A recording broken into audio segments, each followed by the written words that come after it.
நெடுஞ்சாலைத்துறைக்கு சொந்தமான இடத்தில் ஆக்கிரமிப்பு செய்து கட்டுமான பொருட்கள் மற்றும் 50க்கும் மேற்பட்ட சாலையோர கடைகளை அமைத்து வியாபாரம் செய்தவர்களின் கடைகளை நெடுஞ்சாலைத்துறை அதிகாரிகள் ஆக்கிரமிப்பை அகற்ற வந்ததால் வியாபாரிகள் சாலை மறியலில் ஈடுபட்டனர்.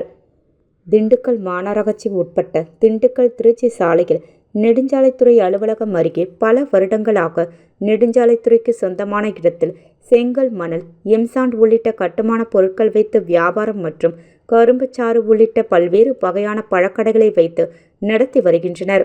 இந்நிலையில் நெடுஞ்சாலைத்துறை அலுவலகம் மூலம் கடந்த சில மாதங்களாக ஆக்கிரமிப்பு செய்து வரும் வியாபாரம் செய்து வருபவர்களை போக்குவரத்து இடைஞ்சல் ஏற்படுவதாலும் நெடுஞ்சாலைத்துறை இடம் முழுவதும் ஆக்கிரமிப்பு செய்துள்ளதாகவும் இடத்தை உடனடியாக அகற்ற வேண்டுமென கூறி தொடர்ந்து தபால் அனுப்பிய நிலையில் ஆக்கிரமிப்பாளர்கள் ஆக்கிரமிப்பு அகற்றாததால் இன்று 50க்கும் மேற்பட்ட காவல்துறை அதிகாரிகளுடன் நெடுஞ்சாலைத்துறை அதிகாரிகள் ஜேபிசி மற்றும் டெம்பர் லாரிகளுடன் வந்து ஆக்கிரமிப்புகளை அகற்றினர்.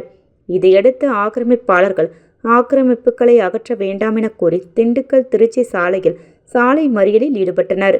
சாலை மறியலில் ஈடுபட்ட சாலையோர வியாபாரிகளிடம் பேச்சுவார்த்தை நடத்திய காவல்துறையினர் 10 நாட்கள் அவகாசம் கேட்டதால் 10 நாட்கள் அவகாசம் தரப்படுவதாகவும் அதற்குள் ஆக்கிரமிப்பு அகற்றாவிட்டால் காவல்துறை உதவியுடன் மீண்டும் ஆக்கிரமிப்பு அகற்றுவோம் என கூறி நெடுஞ்சாலைத்துறை அதிகாரிகளும் காவல்துறையினரும் சென்றனர்.